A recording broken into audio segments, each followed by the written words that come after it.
Hey everybody, it's me, Kyle. And you already know that there's many Vietnamese people living in the Bay Area, but how many Bay Area Vietnamese people live in Berlin? Well, not many. I'm going to introduce you to one today. Welcome, Duy. Nice to have you. Nice to talk to you. No, thank you for agreeing to this, and we're gonna stop being so polite now, because Oh, okay. All right. for, forgive us, guys.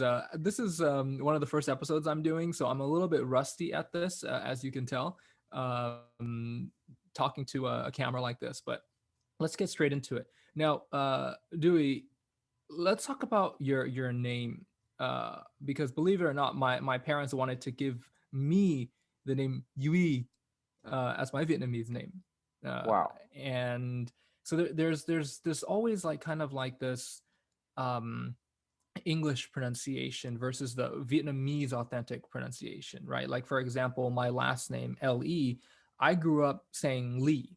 My dad refers to himself as Mr. Lee. It wasn't until I went to Vietnam for the first time in the ninth grade that I really that's when I really actually figured it out that it's actually Lay. Before that, before the ninth grade, I didn't even know it was Lay. So let's talk about your name, for example. Um, Yeah. when you introduce yourself to somebody, what do you usually how do you usually pronounce it?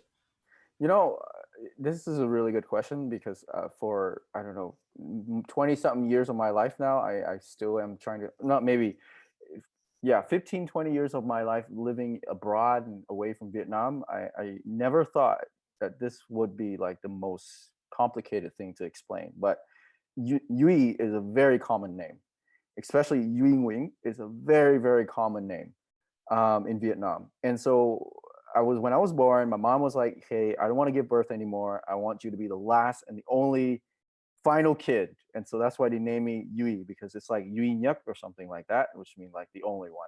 So they Oh, I want had my, no idea. I had no yeah, idea. Ah, yeah, Yui Nyuk. Ah, see, guys. yeah, exactly. Oh, oh. So my mom had a very like interesting way of looking at it. She's like, "Yeah, I want you to be the only kid. I want you to be the only kid." And Yui came about, and so okay, I had the name.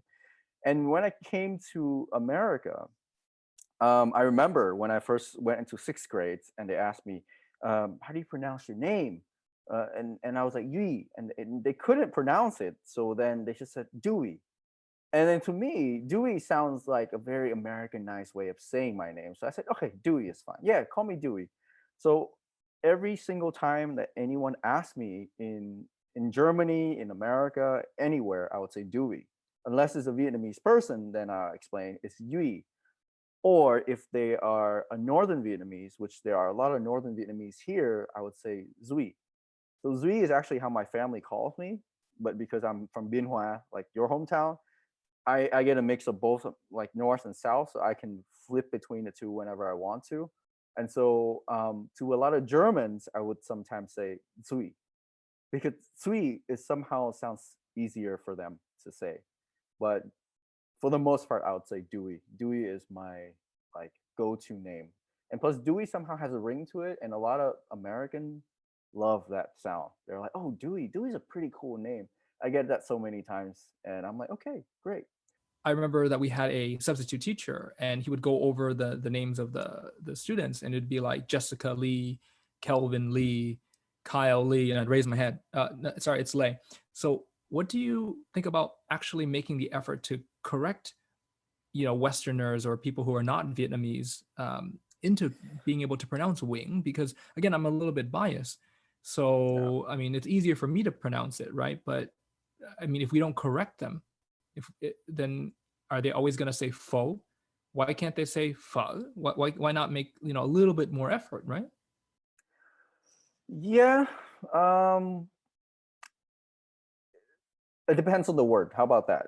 I mean, we have to take into account that the opposite, like the people who don't speak Vietnamese, they are not going to be able to pick that up in a sentence or in a few sentences that we explain to them. When it comes to tones that are so complex, like Witten, for example, I give him a little slack. But like if I really want to drill it into someone, like pronounce my first name, for example, correctly, I know that it can be done because a lot of people have done it to a point where I'm like, wow, very very surprised that they can. So I think it depends from word to word that I would like drill them.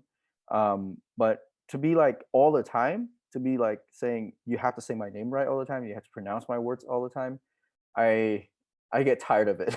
I do try to enforce it at times, like, hey, my name is it's not Pho, it's Pho. I do that. But when it comes to my name, for example, I give Nguyen a slack because Nguyen is really difficult. But for your example, with Lee and Lei, I would definitely I would correct them. It's doable. It's totally doable, right? Like things are easy and pick up, like they can pick up on that. I would definitely go for it. Why not? Like Duy, for example, is blind in Vietnamese. Like my Duy, huh? Maybe Duy, huh? That's how people say you're blind. You know, it is a very bad word to say. Like, let alone be a name. You know, like that's not nice. But I understand that I'm dealing with Westerners and they don't know. And Dewey actually is like a, if you really say it a little bit differently, it sounds more Westernized, and then it's a name in English anyway. So it really depends. Have you ever considered changing your name, and how do you feel about Vietnamese people who change their names? Let's say, for example, they have a potentially controversial name in English like Phúc or Thong, and Oh how do you God. feel about that? For my name particularly, thank God, thank mom and dad that it doesn't sound like one of those words. But I actually have had thought about changing my name. Like I for my professional work, I thought about changing my name. Actually, I'll give you an instance. So I was in a conference, and it was an online conference, and my name I wrote in my name as DUY. So there was a 4 days conference, and on the first few days, I wrote DUI, and I asked the questions in the forum, and then they read the question out loud, and they say who it's by, and then this person read it out, but they skipped my name. I noticed it. He said, "Oh, blah blah blah, asked by." Normally, he would say it's asked by this person, but they didn't. They didn't say my name. So that made me think, okay, I want to change my name now because they cannot pronounce my name. And so the next day, I would then wrote my name as Day, Day. Day is a very easy word to say, and it's a name. It can be a name. And so I've changed my name in instances like going to Starbucks. I wouldn't say Dewey. I would say David or Kevin. I would use the other names. So there's always this I guess this nagging thing that comes back at me, like my name is not pronounceable. And I always thought about, okay, maybe I should change my name, but I never actually seriously considered changing my name on paperwork. Never ever have I ever done that, because to me that is disrespectful. I am not gonna change my name down to that level. No way. You mentioned that you went to America and started in the sixth grade. Yeah. So what was that like? I'm curious because it must have been. Was it difficult? Of course. Oh man, you don't even want to talk about it. So I I don't mean think to bring back old childhood memories or anything like that. I probably have a few friends who are probably gonna watch your channel, and they're gonna recognize me, and they're probably gonna be from the same class as me, and they're gonna know the struggle. And I, you know, it was really difficult. Children in middle schools were really mean. The American culture is definitely really mean towards outsiders or towards newcomer. I think it's a ever since, not even, don't even talk about Trump time. Ever since I just came, this was like 15, 20 years ago. Not 20 years, 15 years ago. It was in the American mainstream to look down upon Asian or new people, right? New Asians, like fresh off the boat. This was what I hated and what I hear all the time in middle school, and I still hate it to this day. I really hate this word. So now I know. Now people will know, and if they really want to offend me, they can go ahead and say it. But please don't. It's really offensive to me. And so you can imagine that being a sixth grader, you left all your friends and family, going into a new culture. My parents had to go to work, and they were struggling with their own issues. So at home, I had my own issues. In school, I had my own issues. Uh, Everywhere I looked was just grim. I remember it was like probably the hardest time of my life because, um, well, I was young, so I didn't look at it that way. I was naive, and I was just like, why is it so difficult? But I don't care. I'll persist. I'll continue. But now looking back at it, it was probably the worst time of my life for the first 3 years of my life until I got into high school. And then I can fake it that, oh, yeah, I'm not from Vietnam. I'm not a fob. I can speak English to a degree that you won't even recognize that I speak, like, that I'm from Vietnam. Like, if you can tell, my accent is basically clear. It's because I kind of really trained it, and I kind of have a knack for language. So I was able to kind of get out of the prejudice zone. People don't look at me and say, "Oh, you're a fob." Now I deal with other kind of prejudice, like other kind of stuff, but it was not easy. I can tell you that. Like, if you want to do another segment, I can go into details because I would go into long list of things that it was just um I had to turn off certain part of my brain to kind of, like, I had to push down my emotion really to get going, to get through life, because it was so difficult. Like, if I were to just be a very emotional person at that time, I would probably not make it. I would probably, yeah, I would probably destroy myself. Let's backtrack here now. When you were growing up in Bien Hoa, by the way, I'm just curious, what area of Bien Hoa are you actually from? You know, they call it the so quốc lộ 1A, you know, where the công viên 30 tháng 4. There's this I don't know if, well, my memories of it is really bad. So I know that we were called a Lang Dao or something like that. There was a lot of Okay. churches where we Yeah. are. Yeah. The mega churches like along that road. Yeah. Yeah. So if you go down Quốc lộ 1A, you will see a lot of churches, and that's where I that's the area that I would live. Like, literally every less in within 1 mile, there are literally 5, 6 big churches, and that was my Yeah. where So I came from. so that's more close to like Honai and stuff like that. Yeah. They call it Ho Nai Okay. Bien Hoa. Yeah. Right. Okay. So you're from Honai. So yeah, you go on that road and you go to Mũi Né and Trảng Bom and all that. Yes. Yeah. Um, but when you were growing up, right? Like, of course, your parents were aware that you would be eventually going to America. What were your thoughts as a kid in Vietnam about like, hey, we're gonna move to America forever? What went through your mind? Oh, I loved it. I think I love the idea. Um, Everyone sold it as America is the greatest place to be. It's heaven. It's whatever. I literally thought it was heaven. I thought I would go there and I would, like, just enjoy my life, or or yeah. I think America does a really great job, even till this day. Actually, when I moved to Germany, I realized the influence that America has on the rest of the world. Okay, on Germany and maybe Europe. Um, it paints itself as a perfect place to be. It's a land of opportunities and whatever. And that was what I felt too. I was excited, man. I was thrilled. I was ready to give everything up and let's go. Like, that was my feeling. Yeah. So I think it was a very good sell. I'll put it that way. What American things made you want to go to America and thought of America as heaven?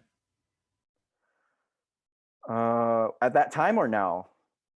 You mean at that time? When you were a kid, yeah, when you were a kid, and of course, your parents had to tell you things about America, or you saw things about America, right? I mean, it wasn't like you could have just gone onto YouTube and Yeah. We didn't have YouTube at that time. yeah, That would be you couldn't great. go on YouTube and watch Jake Paul and be like, yeah, I want to be him and I want to live in Team Yeah. 10 or whatever. I wish YouTube existed, but it didn't. So all I had was, Backstreet Boys and, like, nice clothes, good food, great products like shampoo, medicine. I mean, all in all around, it was painted as a place for prosperity and just advancement. Like, it was just way more advanced in Vietnam. And I kid you not, I think it's true. Maybe in 2005 is when I came to the US. In that At that time, Vietnam is on the cusp of actually being, like, I think, opening himself up to a more open economy as it is now, and prosperity. And so at that time, America looked like a modern country, looked like a place that had everything, and a place that Vietnam wasn't. Like, when Vietnam was poor, I think it was getting better, but it was poor. But America had everything, like PlayStations, computers, those things. those were the material things that got me really interested. Like, oh yeah, I want to go. And plus, my mom and dad says, yeah, let's go. So why not? I was young, so Do you remember your first thoughts of actually landing in America? And did you guys move directly to San Francisco? yeah, I did. I do remember that day. It was cold. I remember that my whole entire family, my extended family, so uncles and aunties, they all waited outside. It was like we're superstars, you know. They're like, "Oh, hi!" And then like everyone hugged us and like they welcomed us. It was a lot of people. I remember it was like 30, 20 at least. Different families, they all came and pick us up, and they pick us up from SFO. And I remember it being very, very cold. I had like a light jacket on. It was like, I don't know, at that time, like maybe 60 degrees in San Francisco. I mean, it's always cold there and it's raining. It was raining that day. I remember that. It was raining. I sat in the car, I looked outside and I saw these, like, the green sign when you drive on the freeway. See all these like green signs, like, oh, this is the street in this like many miles. I remember that. I still remember that. And it was raining and we were in a big van and we just drove and I'm like, oh, this is America. Look at the street. Oh, look at all of this. It's huge. It's like modern and like clean and not like Vietnam, like, oh my God, trash everywhere. Oh goodness. Cannot deal with that now. But that But was now my it's the memory. reverse. But now it's the reverse. Now Vietnam is clean, and I can't say the same about SF anymore. Yeah, it's kind of funny Yeah, how it's all of this has turned out. But yeah, I so actually I live in San Jose and I land in San Francisco. My my uncle and aunt hosted us for a few weeks, I think, in Milpitas. And so we were in Milpitas and I remember my first few days was just complete boredom. Um, in Vietnam, my life was more like a city. Like you get out of your house and it's buzzing. It's like loud. People are moving around. Whatever you want, you can grab food like down the street.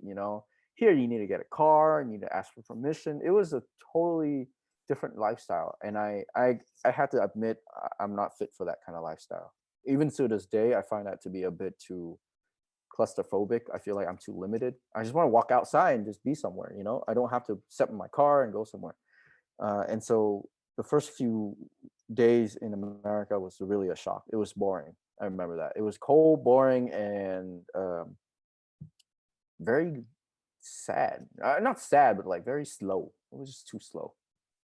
Yeah.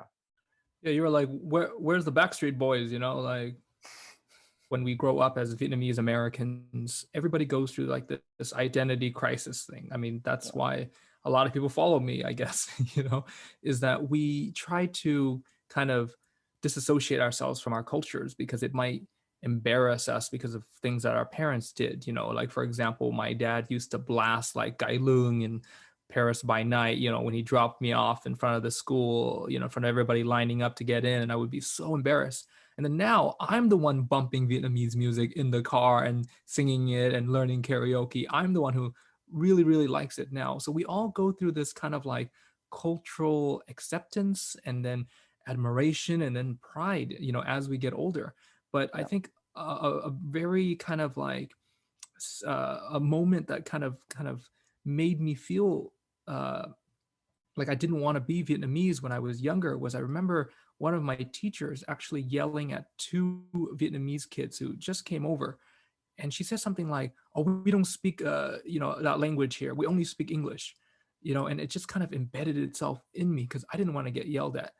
And, but I find it kind of, interesting that um, we, and not just Vietnamese people, but people from other cultures in America find that pride later on. And I think now more than ever with social media, it's becoming more and more easy to do so. But I'm happy moving forward. And that's actually one of the reasons why I made my channel was because I wanted to show younger people that look, hey, Vietnam is cool. Because when I was young, I didn't think Vietnam was so cool. There was a time when I think I said it on camera too. I was like, oh, I'm never going back to Vietnam. And this was me like still in high school. So we have like this epiphany, when we reach a certain point in our lives, and then we Yeah. we see and we understand our parents more. All right. So let's move forward in your life a little bit now. When you got to high school, did you still think of Vietnam? Like, did you still stay connected to your friends in Vietnam and your family in Vietnam? Like, how did you maintain that Vietnamese-ness?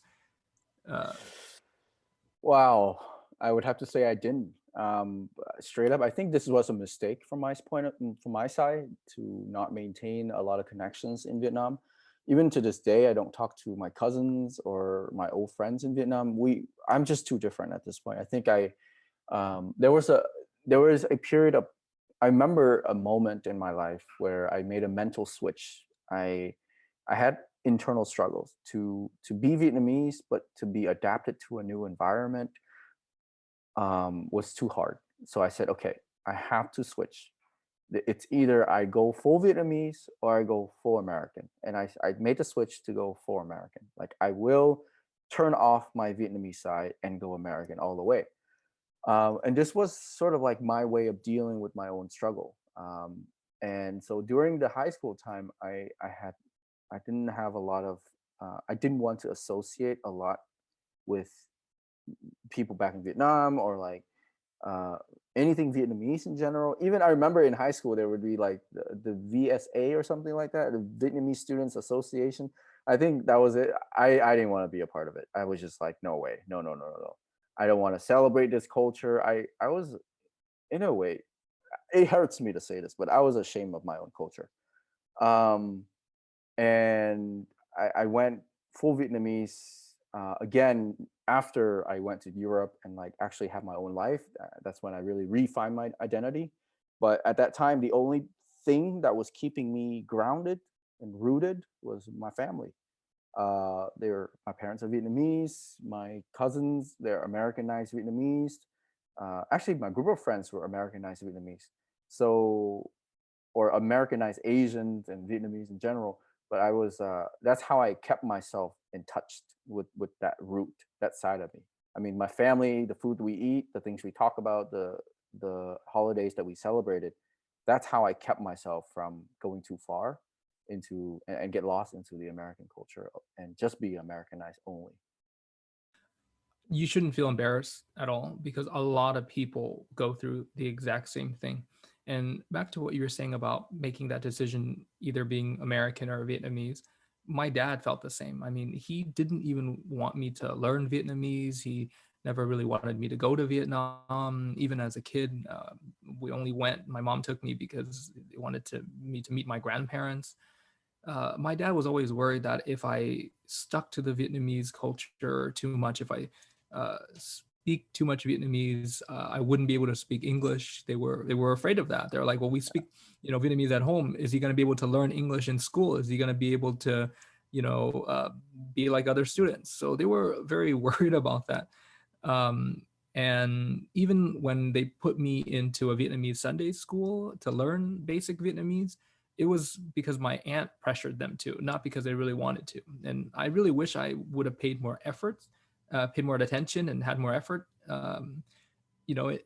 During those few years that I went there, but it was a struggle, and I hated it. I absolutely hated going to Vietnamese Sunday school, and I at that time, yeah, I had wanted nothing to do with Vietnam. That's because I didn't know anything about Vietnam except everything that my parents brought forth. All the superstitions and all that. I only looked forward to that, Lise, because that Yeah, was because I saw Vietnamese culture, especially because I'm Buddhist, as like almost anti-American culture. Like, for example, why didn't we have Christmas? Like, how come we're not doing? How come we have to take off the shoes? In the house. Like I see Steve Urkel and his family, and Michelle and the family. Was that Family Matters, and what was that show? What's the twins? I forgot the Olsen twins show. yeah, I know what you Um, mean. Life of Zach and Cody. Is that what you were talking about? No, No, no, no, no, no, no, no, no. no. I'm too old for that. Oh, okay, No, all no, no. right. The Olsen twins. Okay, I Oh, it was don't Family know. Matters, and then that was a Steve Urkel one, and then the other I, one was I'm terrible with it's shows. like a bunch of family living in San Francisco. With Bob Saget. Oh my God, I can't believe I don't remember this. But anyways, so I grew up watching that kind of stuff, right, and wondering how come I wasn't like them. Is it because I'm Yeah, Vietnamese? Is Vietnamese the anti? Western culture like this, right? So, and then I also saw, I remember like after Christmas break, as a kid, all these friends were like, yeah, I got this for Christmas, I got that for Christmas, and I'm like, I'm Buddhist and I'm Vietnamese, and yeah, Yeah. never really had a tree, maybe like a small plastic tree as a kid. And I'm still to this very day amazed at how people can wrap boxes and wrap presents so well, because I could never do it. My parents couldn't do it. But after the fact now, as an adult, all that doesn't matter. It's what kind of made me who I am now, and I can appreciate life moving forward. And so there's nothing to be embarrassed about. Okay, so in high school you were like this another typical American kid, but what what brought you towards your field, right? What do you do exactly, and why did you pick this field? Well, so what I do right now, I'm a software engineer, front end software engineer to be exact. So I build websites. Simple as that. I build website. And I think my dad is actually my biggest influencer. He's not an engineer in no way, but he's no way a a guitar player or like a music guy. He was a builder. He built houses, he fixed things. He used to be a mechanic, or back in Vietnam, he used to fix mopeds. He will paint them, he will fix them mechanically. He understands about the how all these hydraulics and like how an engine works. So that sort of kind of kind of knowledge or kind of tinkering mindset that he has trickled down to me. I always like wonder what he's doing. And so I remember when I was a kid, we used to have like a moped fixing shop, like a mechanic shop that fixes moped. And I would sit and mess around with all the tools. And when I mess around with all the tools, I mean, that got me into like figuring things out. And so embedded in me is this like notion of fixing things, building things. And I initially wanted to be and I was good at math. I mean, I think math was one of my favorite subjects. And so that's when I kind of just went, okay, my parents didn't really have to force me. I'm sure there's a huge stereotypical thing that all Asian parents want their kids to be like lawyer, doctor, engineers. While that's true, I do agree. Yeah, I do agree with other people that this is the case. My parents didn't actually ask me to do any of this. I just naturally wanted to do it, and I said, "Well, I'm the only one in my family who really take education seriously, so I might as well go for the most difficult stuff with the most rewards, which is engineering." And I had no problem with it. I said, "Yeah, engineering, let's go." And so I got into engineering. I wanted to be an aerospace engineer, and then when I was going through school, I took a class in software engineering, or for very simple software stuff. I got in love. I fell in love, and I said, "Okay, let's switch." And I switched. And ever since then, I'm so deep into this stuff that I'm actually even writing blogs about it, making videos, and yeah, just actually doing it publicly and like on my free time as well. So I'm quite deep into this. Yeah. So thanks to my dad, actually, mostly his tinkering mindset got me into this. Did You said that you picked your profession off of your own merits and decisions, but did your parents ever want a path for you, like for example finish your degree, buy a house, start a family, and then suddenly you move to Berlin? Walk me through that. Like, what was their reaction? How did they feel when you broke the news, and why did you want to even go to Berlin? Oh my goodness. Yeah, this is a very very you asked a very difficult question because till this day I still have to fit this mold, and I would have to say this is still a struggle for me to try to figure this out with my own family and with my own life. Um, it is no secret that all Asian parents have an ideal for their children. You rarely hear, maybe the newer generation of Asian Americans parents, they would say this to their children, but the older generations would never say, "Go ahead and follow your dream." At least from my conservative families, like no way. They're like exactly like you said, get a job, get a degree, get a job, buy a house, get a family, have kids, and I want to be grandparents. To this day, they still ask me. well, maybe it's not their fault. It's just the verbiage, right? Like imagine trying to say it in Vietnamese. Con ơi, theo giấc mơ của con đi. Or con ơi theo đuổi ước mộng đi. It sounds weird. It's easier just to say, ra trường rồi mua nhà rồi có gia đình rồi. It's much easier.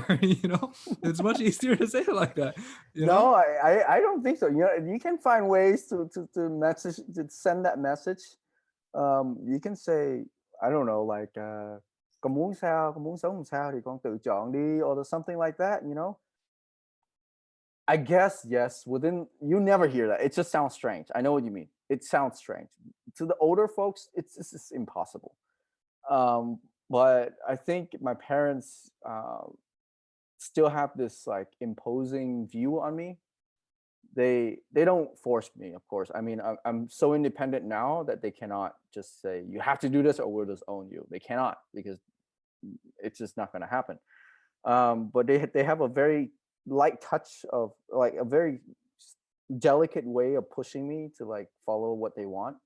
And I still have to deal with it. And I think when I broke the news that I want to go to Berlin, so maybe like if I can tell a little bit about my background. So I go to San Jose State. I don't know if I should publicly say this, but sure.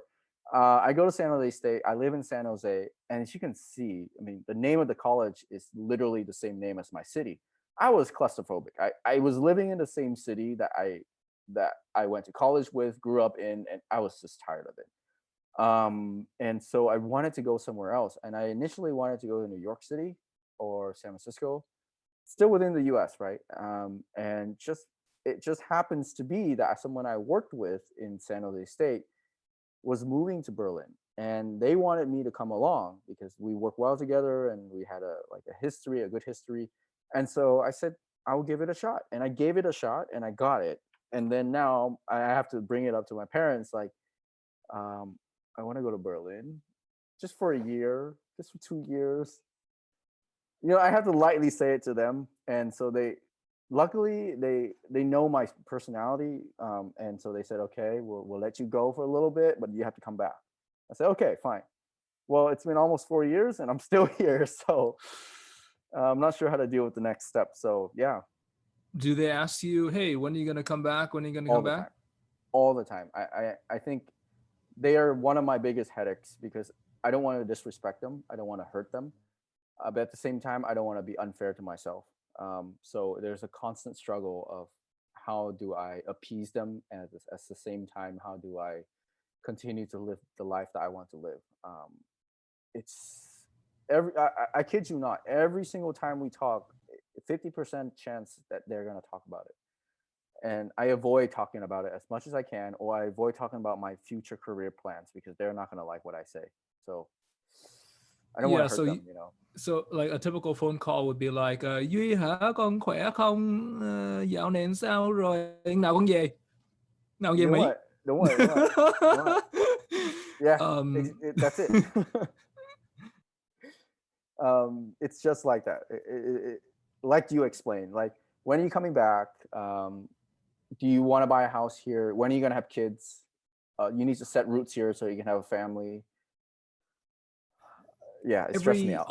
almost every Vietnamese child who has parents is going through this or went through this. It's not just Vietnamese. I mean, a lot of people, right? But our situation, because I can definitely relate to you. I mean, I moved to Vietnam, uh, but your situation, I can completely understand. But so that leads me to the next question. Okay, so you moved over to Berlin. Why 4 years? What why are you still there?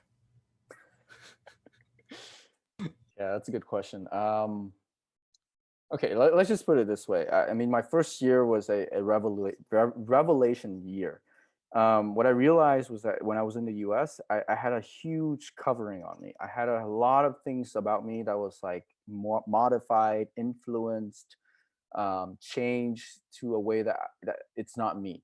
So when I left, Berlin is not Germany, I would say. A lot of Germans would even agree with this. Berlin is not a German city, a typical German city. Berlin is a very hippie, very international, full of different people, and it's one of the things about it is very liberal.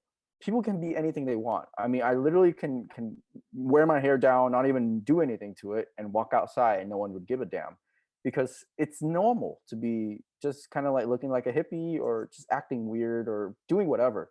As long as you're respectful and not hurting other people, they don't care.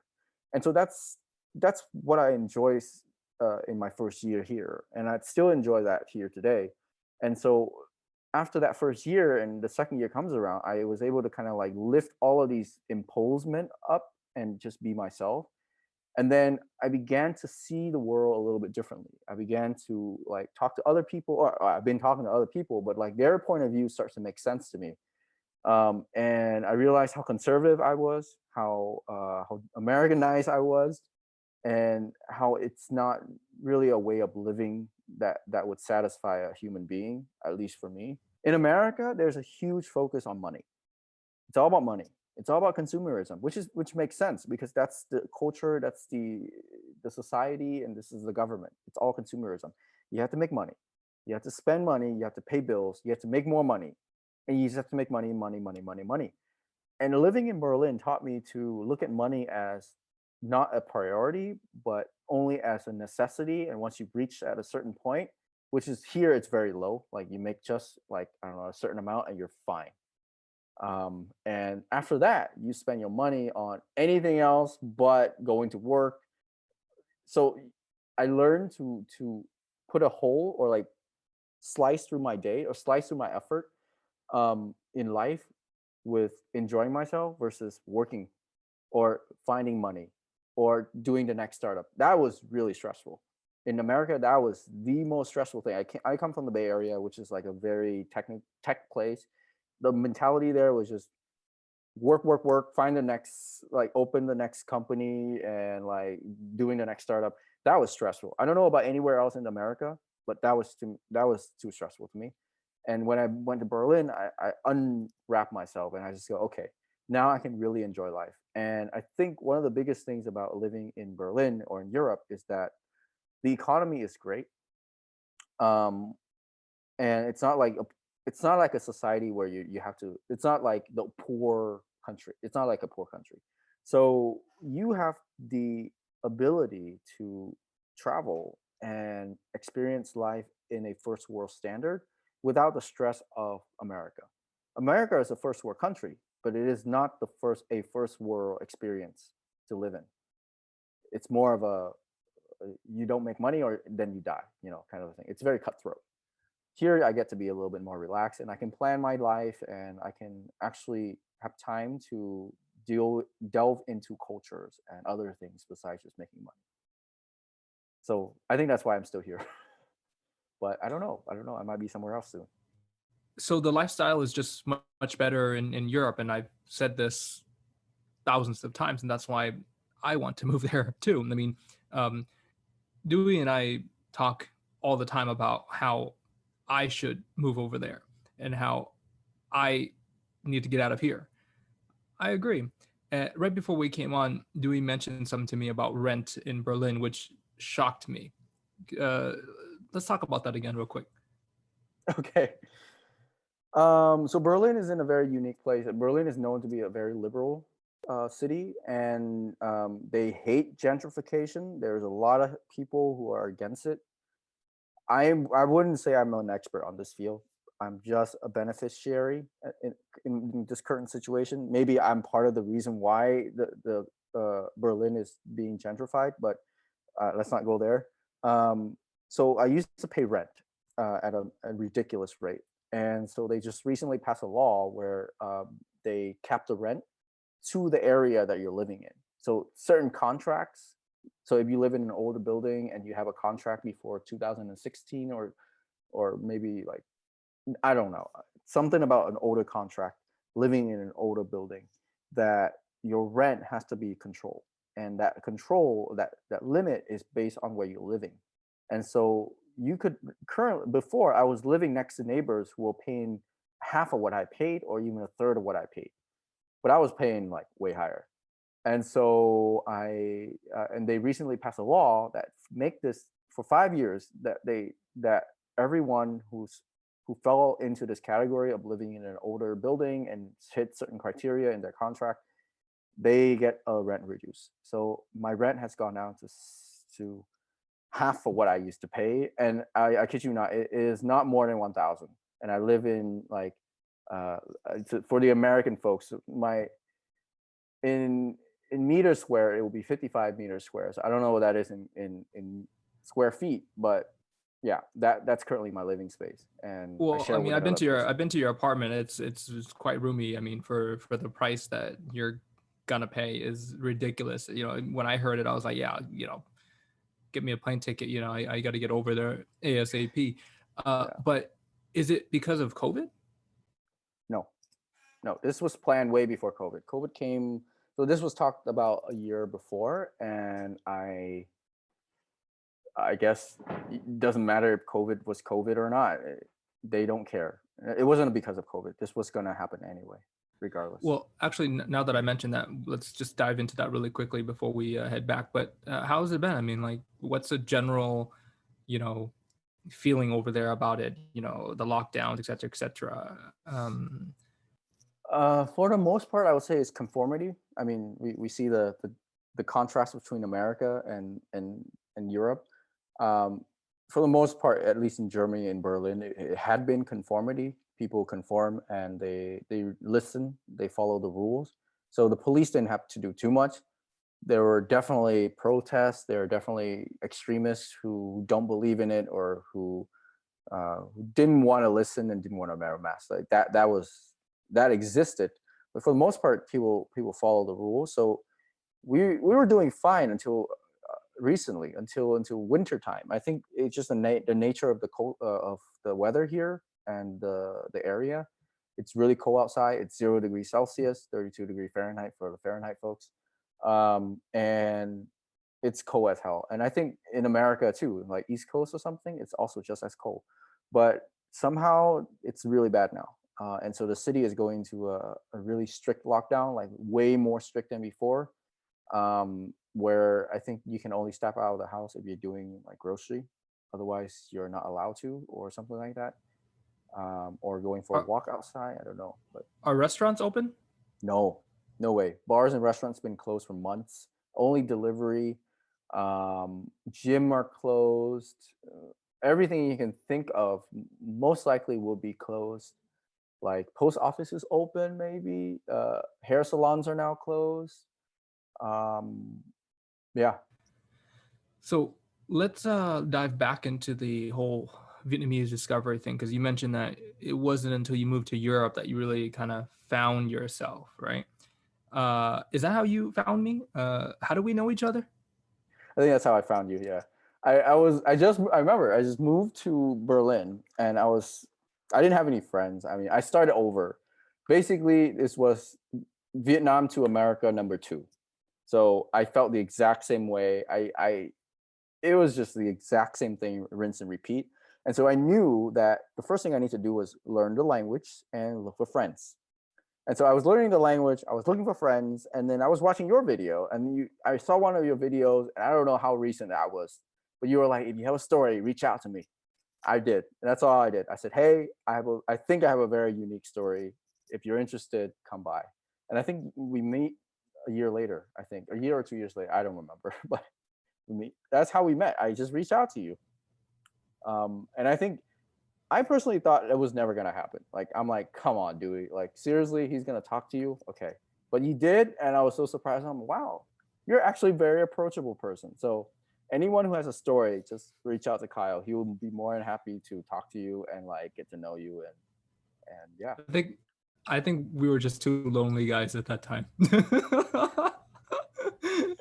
Oh my god. It was just struggles over and over again. But hey, But we're here now.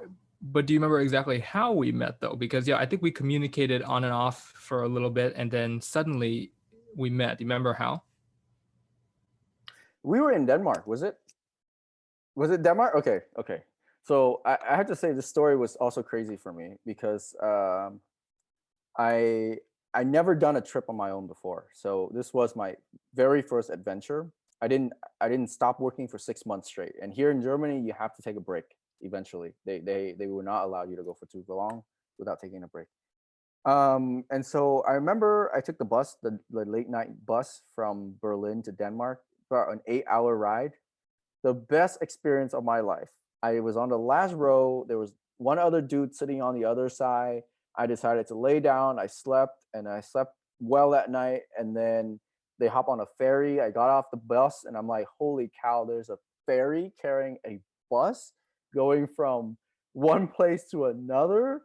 It was amazing. And then when I got to Denmark, um, Copenhagen, was it? Yeah, Copenhagen. That's when we're like, okay, meet here, meet here. And then when I met up with you, I'm like, oh my god, I can't believe I'm meeting you this in person. Like this person in YouTube in person, and then Nina was there too, and that was just like, what a double whammy. I met Nina and Kyle. I was like, what the hell? It's so crazy. Yeah, that's how we met. We were just going around and doing stuff and talking and get to know each other. That was crazy. That was just crazy. Yeah, no, it's amazing. I mean, this is exactly why I'm very proud of the channel and the work that I've done over the years. Is I get to meet interesting people like Dewey and actually become their friends.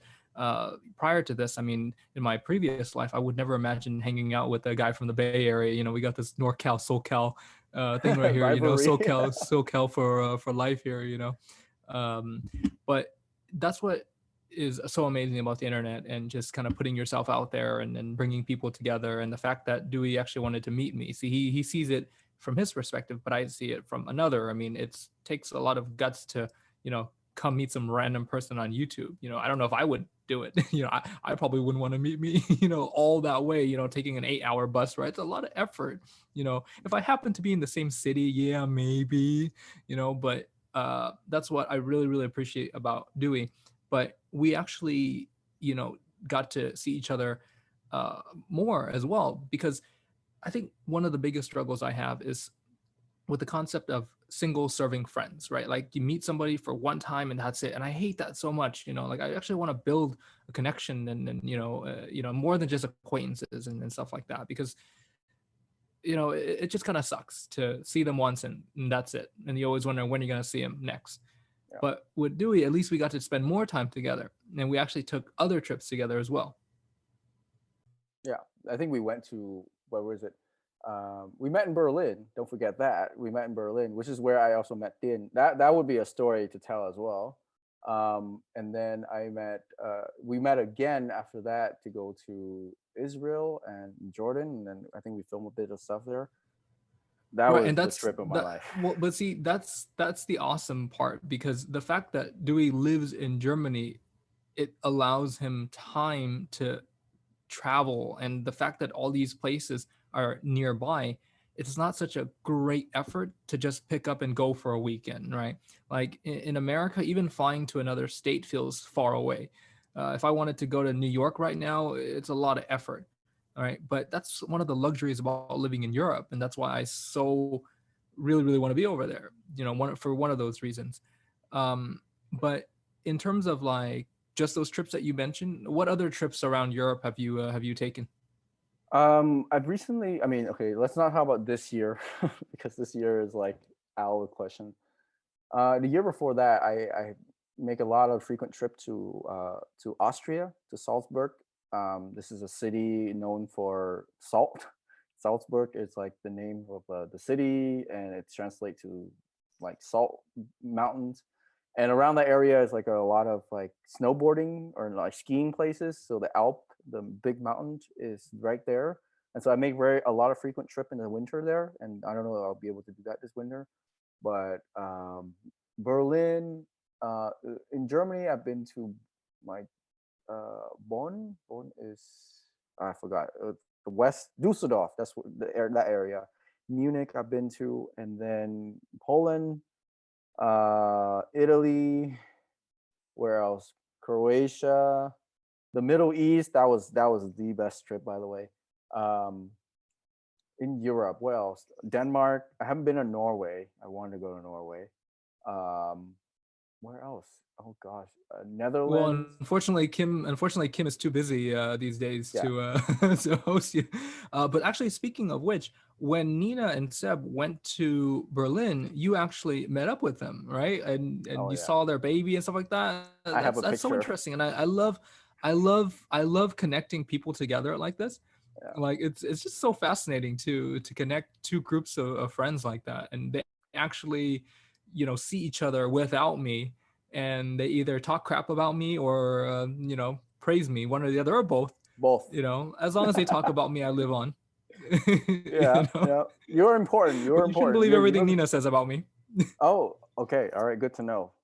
Nina, we're watching. She's probably not watching.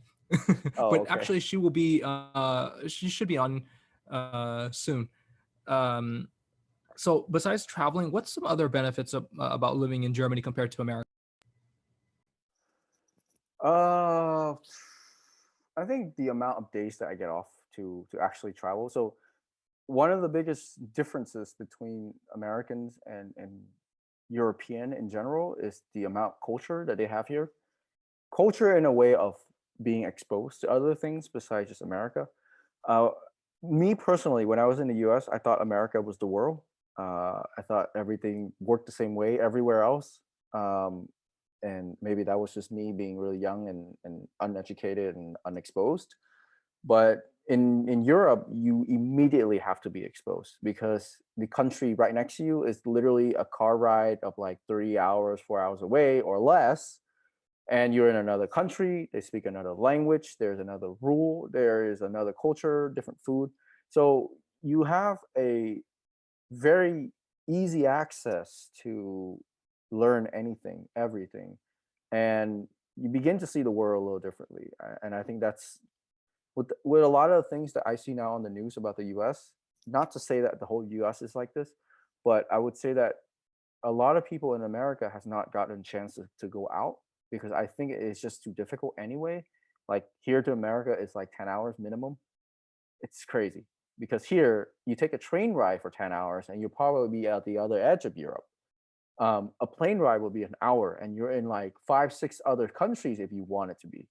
And within 4 hours, you can cover the whole of Europe in a plane ride or sit on a train and then you're there in like a little bit more time, but a lot more comfortable. And so people here, at least younger people here and older people here, are incredibly, incredibly aware of their surroundings. And just that culture alone is very, very refreshing for me and also very welcoming. I feel like the world is a bit of a better place because of that than just, racist, the whole spiel about the US right now. Like I don't want to talk about that. Right, we don't Not have to to get say into that, but the no, US no. does have like kind of like this uniform culture of like America's the best, like Yeah. this is our way, like and and I grew up thinking the same thing too. I mean, up until, but like probably during university, and especially when I left America and traveled to other countries, was when I realized it ain't all it seems to be. But in terms of Europe, and correct me if I'm wrong, people tend to be a little bit more modest about their culture, about their country, right? Yes, Now, but absolutely. besides that, how are German people to you as an American? Are they friendly when you introduce yourself as, "Hey, I'm an American"? Do you think it's an advantage, work wise or social wise, or of course, it's probably going to be dependent on where you are in Germany. But let's just say, in Berlin, for example. Nowadays I get laughed at, but not in a negative way, but they smile at me and they go, "Oh, how's Trump doing?" So that's not very nice. But not that they're not nice, but it's not nice that America used to be respected a lot more, and now we're just not so respected. But I think it does give a bit of an edge because the international community speaks English, and America is seen as the standard, it's still the gold standard for businesses and uh, as a working anything related to the professional, at least for my profession. If you're from the US, you have a bit more of a bigger advantage. Uh, Not in a sense of, it depends on where you are as well, because here, if you're trying to apply for a job, they require you to speak German. It doesn't matter if you're from the US, you're not going to qualify. But just socializing with people, you have a little bit of a people are more curious. They're like, oh, American, oh, okay, cool. But I think nowadays, since I've lived here for so long, I think I've met so many other Americans. I don't think it's that great. And it's like, oh, you're another American. But I think if you are traveling and you meet a German, for example, and you're like, yeah, I'm from America, they're gonna, they're gonna be welcoming, but they're probably gonna have a few things in their head, like, ah, okay, another American here. Um, but not in a negative sense, not in that way at all. I think people in Europe are very respectful. So for the most part, you should meet respectful people. Are there a lot of Americans over there in Berlin, and what are they doing over there? And do you like to associate with them, or do you just kind of be like, no, I want to make more of an effort to hang out with German people? And Um, there are a lot of Americans here, I would say. I mean, they have a Facebook group where they like congregate and talk about things and ask questions like, "Oh, how do I get this form done?" Trying to apply for the visa and stuff like that. So there are a lot of Americans here. Whether if I want to associate or not, I think I don't discriminate. I don't say, okay, because they're American, I'm going to stay far away from them. I'll get to know them, but like for me, I'm doing the same exact thing as I was when I first came to America. I try to explore other things because if I meet an American, it would be nice. I mean, I'm living with one already, so I don't miss too much of America because I can talk to him, be like, "Hey, remember this, remember that." So I don't get homesick that bad. But I'm sure if I'd get homesick, I'd really want to hang out with more Americans. But for now, like I try to just explore other cultures and meet other people and just take my time to learn other things, other cultures. when I was in Vietnam, I found comfort in other Viet Q Vietnamese from abroad like myself. We shared a similar language. I'm way more comfortable speaking English, and there's just certain aspects of relatability, right? Like we could you can vent to them easier. Yeah, Like if it's a hot day, if you were to vent to a like my Vietnamese cousin, they wouldn't get it. They would just say that you're so privileged. yeah, It's just 100 degrees. It's not hot. And yeah. here I am like just dripping in sweat. So for me, it was a relatability aspect. It was a comfort, but I also found it kind of challenging at times, especially when you just come into a new environment to make friends. And that's not just in Vietnam, that's everywhere. Even if I move to another city, another state, it's difficult to make friends. For somebody who will be in a situation like yours, what do you recommend? Like, how do you make friends with people, not just locals or just anybody when you move to a new place? Well, if you're gonna move to another country for work, like me, the first place you definitely could look is your colleagues. So a lot of my friends now are my colleagues, and then from there it stems from their friends of friends, and then actually now I have a group of friends who I knew from my housemate who yeah who had a group of friends and they're also from America and stuff like that. Um, so if I were to give an advice for anyone who is going to go through the same path that I'm doing, I would say check your company to see people around the same age as you or the same mindset as you. They want to hang out or not. Most of the time, if you're working in a German company, it will not work out very nicely. Germans are very like they don't keep friends and work. They don't mix them together, so it might be a little bit more difficult. But otherwise, there are definitely like groups out there, like Facebook groups. I see a lot of people posting like, "Hey, I'm new in Berlin. What's there to check out? Does anybody want to meet up?" If you're a bit more subtle, like me, I don't like to put myself out there in the public like that. um, I go do my hobby, and that's where I meet a lot of people that share the same passion with me. So I like to play basketball. So in the summer, I go to this one court and I meet a lot of people that I know. I don't make a lot of close friends with them because they're too like we don't. I still have a hard time communicating with them, but at least I feel like okay, there's somebody there. Otherwise, I think you're just gonna have to go to bars, go to meetups. I think meetups is probably one of the best way of meeting people. And if you're in a new country, a path that I would ease that you can easily do. This is like so easy, and it's going to be very resourceful for you as well. Is to go take a language course and then go to the meetup for that language. So here in Berlin, they have like German for English speakers or like German as a second language for language learners or something like that. you meet so many people, and a few of my friends I met from language class because I need to learn German so I can survive here, right? So just based on that necessity to survive, I made friends, and I think that anyone who's going to do this should do that or can do that as an option. So you really need to learn German to live in Berlin. I choose to. You can survive without it, but I think it's just a little bit more easy, and you can connect more with the people, with the locals, if you are able to at least speak some of their language and understand their culture. So Speaking of connecting with the locals, this is an excellent segue.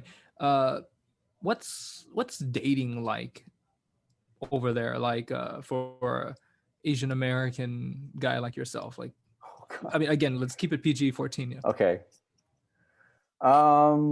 Germans are difficult to get to know. If you're gonna try Tinder, I mean, unless you're a wealthy, fresh-looking dude, might be difficult for a foreigner. But being Asian actually might be an advantage. It depends. Here, it's a fair game. I don't think they go, oh, you're Asian, I don't like you, or oh, you're this, I don't like you. They're more like, oh, you're interesting, I like you. They are in more into the uniqueness. So Asians is very unique, and plus, Wait. I You mean personality matters? yeah, oh yeah, personality matters more than how you look, Mm, where you mm. from, how much money you Yeah, I make. need to move to Europe. Oh yeah. They are real here. People here are way more real, and I don't think they're superficial. There are girls who are superficial. If you go to Munich, for example, I'm sure that would be the case. Or play depends from city to city, but Berlin is a notorious like hippie city. So you get people who are into you because you're unique or you're different, not because you are rich or you're a certain type of race or something like that. But in general, I think I enjoy a bit more of a freedom here, or a little bit more of a more relaxed dating life here than in the U.S. I feel like in the U.S. I feel like I have to fight for a girl. Here, I'm like, yeah, I mean, we don't have to like each other. We can just also just be friend, and then if it develops in anything more, then it develops in anything more. They don't discriminate. They don't go, ew, like, oh, you're so this and you're so that. I think that doesn't exist here. Um, at least not in Berlin. For other posh city like Munich, I can imagine it happens, but I've never heard of a story like that. Yeah, so it's okay to be Asian here. I mean, some might argue that it's an advantage being Asian, in Europe. That's what I would argue. It's really dependent on where you're from. Like certain stereotypes that you always hear in America about Asians, they don't exist in Europe, right? So You people don't know, have the same mentality. I would have to ask. I would have to correct myself a little bit because if you ask someone who's from Europe, who's in Germany, who's Asian and grew up in Germany, they will say that, oh yeah, people here are racist. They don't like Asians. But I think the advantage of just being an expat from another country in Germany kind of erase all of that. So I'm not sure if it still exists, or at least if it exists, is it gonna be to the magnitude of the how it is in the U.S. But being a Asian expat from America in Berlin definitely is not the same as being an Asian American in Asia in America. Yeah, I agree. I mean, there's definitely a racism everywhere, in all different forms, either direct or indirect. And even within America, I mean, within each state, which in each city, it's hard to paint a broad brush like that. Yeah, But I think just in terms of just, it's, again, I shouldn't paint a broad brush, but I want to argue that in terms of just culture wise, right? I think from my experiences over there, at least with the people who I have interacted with, they find it, very unique that I'm Vietnamese and American, right? Like over here, I don't feel that special yeah, because there's many of me here, right? But yeah. do you feel a little bit more special that you're Vietnamese and American? And did that help you seek more Vietnameseness Yeah. when you're in Europe or in Germany? Yes. Yeah. Yeah. Yeah. I think that exists. Yeah. I actually don't think about it a lot, but I think it does exist that like you feel a sense of self worth because other people look at you not with an eye that, oh, you're just an Asian guy, but because they look at you a bit more respectfully, like, oh, hey, you're unique, like what something about you that's different from a lot of other people here. Maybe that has something to do with it that we're unique here, but there are actually a lot of Vietnamese here too. So I'm not too sure, but yeah. Yeah, let's talk about that real quick. How is it actually? Like eating Vietnamese food and going to Chợ Dong Sung and stuff like that over there. Let's talk briefly about that. I have to say I'm very lucky that I don't have to just eat German food every day. I would probably move back to the US sooner than than I thought. Um, the Vietnamese culture here is just as lively as, or at least the Vietnamese presence in Berlin would be as lively as somewhere like Orange County or like in San Jose. It's everywhere. Like you can Google like a Vietnamese restaurant and you will find one like next to you very easily. So I would say like I'm not going to complain about having Vietnamese food. I do complain though. What I will complain is that I miss the southern style Vietnamese food because Bien Hoa is not the north, right? I do speak the north dialect, but even my northern dialect is like they can tell, or it shouldn't be dialect, but accent. They can tell that I'm actually not from the north. So they, so I mean, like there is still a difference in terms of quality of food. Like I don't think I can live with this, like with the northern food forever. I miss the Vietnamese food in the Bay and in Vietnam. But I would say though that there's so much Vietnamese here, like food, people, culture, that you will not find like you're living without your background. Like there are Vietnamese people here, many, many, many. Does that make you feel a little bit more comfortable? Yeah. Oh yeah. Oh yeah. Being able to make my own pho at home, like I can find the ingredients for it, speaks a lot. Like it means that you can go to a supermarket, not a supermarket, but like an Asian market, and find ingredients that you need to make your own dish. That speaks volume. That basically means there's enough people within this area for them to start selling this stuff. And that makes me very glad, very, very thankful for that, actually. So, yeah, it's a big, big, small thing that I don't think about. It's a big, small thing, if that makes sense. Okay, so what are some negatives though about living there? The weather um, in Europe, I mean, especially this year. I think this year is probably going to be the worst year for me. One of the worst years. I've had worse years, but this one, I've been sliding down into this like spiral of depressiveness because of the weather, because of COVID, because of the restrictions. Um, I think uh, besides the weather, I think what else is there? I think just a sense of hmm, missing America. I never miss America until I moved to Berlin. What's there to miss?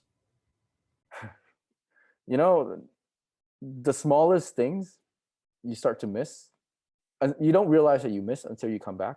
So when I last came back to America and I went to a Starbucks and I asked like I want to buy this, I want to buy that. I ordered and then I wait for my stuff. And then he said, "Thank you, have a nice day."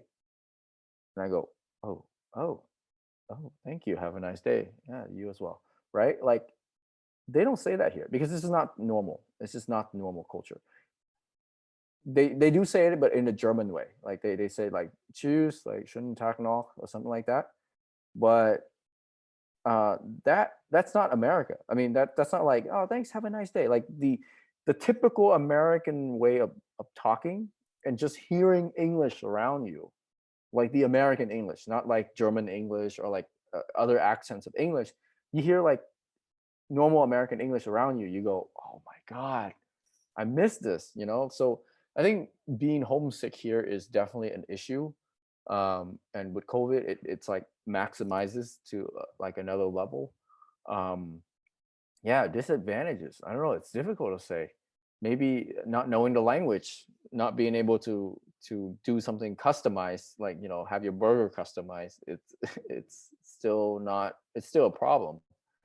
Um, What are some examples of like something that maybe frustrated you, you know, like language wise or culture wise, or just something that's different, you know, initially or to this very day? uh, I think Berliners are quite rude. They're like New Yorkers. They are very rude, and especially if you don't speak German, they are going to be even more rude than you think. Um, uh, I think what else is there? What I don't like, I'm such an adaptive person that I just like turn off a lot of these like annoyances and I forget about it. But No, that's okay. That's okay. yeah, You know, it's perfectly. I mean, you if you like it so much, then you know you can kind of, like you said, ignore the little aspects about it. But I'm gonna play your parents now. And so when are you coming home? the plan is April. I mean, I don't know when this is going to be posted, but April 2021. I hope to be back in the Bay. But we'll have to see because of COVID. No, I no, no, try no. I not. mean, no, no. I mean, when are you gonna come back and leave, or are you planning to live there forever? I don't mean a visit. Again, this is your parents talking. I don't think of life as something I want to do. That I don't live life that way. I don't say, okay, I'm going to come back in a year. I don't come back in 2 years. Um, so to answer your questions, I don't know. Um, I think wherever satisfies me the most, I will be there. I think because I moved from Vietnam to America, I've learned to be adaptive, and so I don't really mind where I live, whether it's America or Berlin or even Singapore. I might even go to Vietnam. Um, I can live anywhere that makes me feel comfortable or that I feel like it's an okay place to live. As long as Berlin doesn't create a problem for me, and I don't feel uncomfortable here to a point where it bugs me so much every day, then I'll probably stay here until I want to move for whatever other reason. Yeah, it's difficult. This is a difficult question. I always get this all the time, I and know I it don't know must how be to answer it. really, it must be really, really annoying. It's like, just let me live my life, mom. Just let me live my life, dad. Not just mom and dad, but people from Berlin as well. And like everyone wants to know, when are you leaving, because they Berlin is known as a city of travelers. Many people come and many people go, and so to build relationships here is really difficult because everyone just assumes that you're going to be gone, and so they want to know when you're going to be gone so they know how much they can invest in you, which is fair, but it's annoying. That's exactly true. That's exactly how I felt when I was in Vietnam as well. It's, I feel like sometimes you meet somebody and they size you up just by asking that, you know, and it's fair. It's fair. It's all about investment and time, and you don't want to get too attached, and then they just suddenly leave, like so many other people in my life. It's a struggle. It's a struggle. It really is a struggle. So yeah, I don't know how to, like, maybe this is a modern war problem, but everyone who is an expat deals with this one way or another. So yeah. But how are you more Vietnamese now that you're in Germany? How did it take for you to move to Germany to appreciate more of your Vietnamese side? I speak Vietnamese a lot more fluently somehow. I think it has something to do with my willingness to keep my culture. Because when you're in America, I mean, when I speak with my parents, I speak Vietnamese all the time, and we even slot in a bit of like English in there, so you get this like English Vietnamese. But over here, you don't get that. So I have to use my Vietnamese to its full capacity to speak to these Vietnamese German. Like, let's say I want to order something, right? And my German isn't that great. I mean, I can probably manage in German, but if I have to explain to someone, hey, I don't want to sit here, I want to sit over there, and if that person is Vietnamese, I have to use my Vietnamese. So I've I've programmed my brain to say, okay, let's focus on Vietnamese now. Like, focus on keeping it and expanding it, so that, because it's an asset to me at this point. I don't think of it as a shame anymore. I value it, I respect it, and I delve into the culture more because I'm so far away from it and I want to keep it. I think that's what it is. It's like a mental switch because you're so far that you want to be in touch, and so you make effort to it. I watch a lot of Vietnamese shows and I listen to a lot of Vietnamese music because I think it's actually good. They're Like good. what? They're Well, not bad. what kind of Vietnamese music do you listen to? Denvo, I love Denvo. The R&B stuff, whatever that comes out. Okay, Duke Folk and those guys. I think a lot of people are going to laugh and say, "Oh, those like younger generations." Yeah, whatever. I don't mind. I like it. Um, I like R&B because I think my brother influenced me. The Vietnamese like R&B music, not R&B, but like, I don't know how to say it, like ballad music, um, rap music Just a now. T. Just the T, yeah. Um, the whole space speaker gang, I see how they're very Americanized or very Westernized. I can dig that, um, and rap has become a thing now in Vietnam. So I'm listening to a lot of those rap music. Mainly it's because the beat is attractive. I think the whatever his name was, Tuliver. I think that guy does make a lot of good beats. So yeah, I just try to surround myself more with Vietnamese stuff. And American culture has never been my thing. I think it's a little bit like I have to force myself to watch Netflix and like American shows. So maybe naturally I'm just very into Vietnamese culture and not Americanized enough into the American culture. So that allows me to be a Vietnamese. But yeah. I mean, that's a great example. Vietnamese music is a great way to keep in touch with your roots. I try to make it a point to only listen to Vietnamese music, just so it can, I can not forget certain words or learn new words or just sing along. I mean, if you sing and you can do it phonetically, and when you add music, it's just so much easier. So I think Vietnamese music really helps me to maintain the language, especially when I don't get to speak it that frequently to Mhm. different people. So it's definitely helpful. And you can, if you're in Little Saigon and I pass by and you hear a bunch of Vietnamese gang music, gang rap music, it might be That's me. you, So right? That's you. Okay. That's your signal. We got it. We got it. Where do we find Kyle? Just listen to the music. I think I think we're gonna wrap it. But thank you, Duy, for your time.